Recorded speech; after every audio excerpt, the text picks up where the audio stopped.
Hola, a continuación vamos a explicar cómo se hace un análisis económico. Realizamos el ejercicio número 3. La empresa, para ser sociedad limitada, presenta la siguiente información contable en euros. Nos encontramos con un balance, su activo y su correspondiente patrimonio neto y pasivo. Y aquí nos encontramos ya con que el exigible a corto plazo no aparece. Nos aparece con dos interrogaciones. Por tanto, lo primero que debemos hacer para saber cuál es el balance de la empresa y posteriormente realizar un análisis económico, tendremos que saber cuál es el valor de este exigible a corto plazo. Esto es muy fácil. Si sabemos que el total del patrimonio neto y pasivo son 5.300, conocemos los recursos propios o neto patrimonial y conocemos el exigible a largo plazo, restando 5.300 menos los recursos propios y menos el exigible a largo plazo, aparecerá el exigible a corto, es decir, el pasivo corriente. Por tanto, nos vamos aquí a la hoja de cálculo y haríamos 5.300 menos 3.400 de los recursos propios y menos 1.200 del exigible a largo plazo. Ya tendríamos el valor que tiene nuestro pasivo corriente, es decir, aquello que debemos a terceras personas, exigible, y que tiene un vencimiento inferior al año, corto plazo. Una vez que tenemos hecho esto, nos vamos a nuestra cuenta de pérdidas y ganancias o cuenta de resultados. Tenemos cuáles son las ventas, gastos por compras, gastos generales que tiene la empresa, las amortizaciones, los intereses que van a ser un 10% sobre la deuda que mantengamos y el impuesto de sociedades que ya nos lo da calculado por un valor de 4.653 unidades monetarias. Nos dice, primero, presenta la cuenta de pérdidas y ganancias con los distintos resultados que pueden aparecer. Primero vamos a calcular el beneficio antes de intereses e impuestos, el BAIT.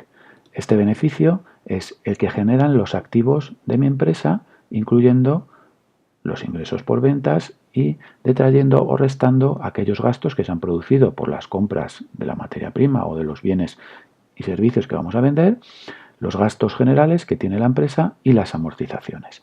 Por tanto, sería igual a 20.000 que tenemos en las ventas, menos 3.000 por compras, menos 1.200 de gastos generales que tiene la empresa y menos 100 unidades monetarias que hemos destinado a la amortización. Por tanto, tendríamos un beneficio antes de intereses e impuestos de 15.700 unidades monetarias. Una vez que tenemos el beneficio antes de intereses e impuestos, debemos deducir los intereses de la deuda. Por tanto, calculamos cuáles son esos intereses. Nos dice que es un 10%. Ese 10% se lo aplicamos a aquellas deudas que mantengamos con terceras personas ajenas a la empresa, es decir, las que nos cuestan dinero, las que originan un coste financiero para la empresa. En este caso tendríamos el exigible a largo plazo y el exigible a corto plazo. Por tanto, estos intereses serían igual a paréntesis 1.200 más 700 y multiplicados por el 10%, 0,1. Esto nos da unos intereses de 190 unidades monetarias. Por tanto, el beneficio antes de impuestos sería 15.700 menos 190 de los intereses. Una vez que tenemos calculado el beneficio antes de impuestos, tendríamos que aplicar el impuesto de sociedades, que en este caso ya nos lo da.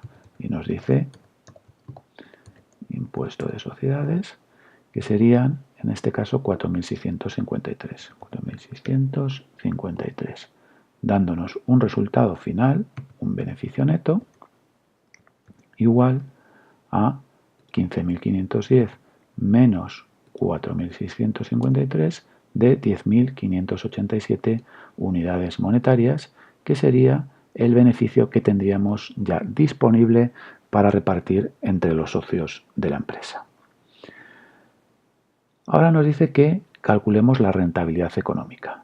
La rentabilidad económica es el beneficio que obtenemos por unidad monetaria invertido en el activo de la empresa. Por tanto, sería igual al beneficio antes de intereses e impuestos partido por el total del activo, es decir, 5.300. Esto nos da 2,96. aproximadamente. Esto quiere decir que por cada unidad monetaria invertida en la empresa obtendremos 2,96, es decir, aproximadamente un 296% de rentabilidad de los activos. Rentabilidad financiera es la rentabilidad que obtienen los socios de la empresa. Por tanto, debemos comparar el beneficio neto con lo que pertenece a los socios, en este caso, los recursos propios o neto patrimonial. Por tanto, sería igual a 10.857 partido 3.400. Esto nos daría aproximadamente 3,19. Este 3,19 nos quiere decir que por cada unidad monetaria invertida en los recursos propios, es decir, por cada unidad monetaria que han invertido los socios de la empresa, van a obtener de beneficio 3,19 unidades monetarias. O en tanto por ciento tendríamos una rentabilidad del 319%. Bien, con esto quedaría explicado este ejercicio. Los datos, como habéis podido comprobar, son completamente exagerados para que podamos comprender muy bien cuáles son los resultados. Evidentemente, en la realidad no vamos a tener rentabilidades o va a ser muy difícil que obtengamos rentabilidades del 300%. Ya sabéis, si tenéis alguna duda, acudir a las tutorías. Allí estamos para atender y solucionar todos aquellos problemas que encontréis con el análisis económico-financiero y todo lo relacionado con economía de la empresa. Un saludo.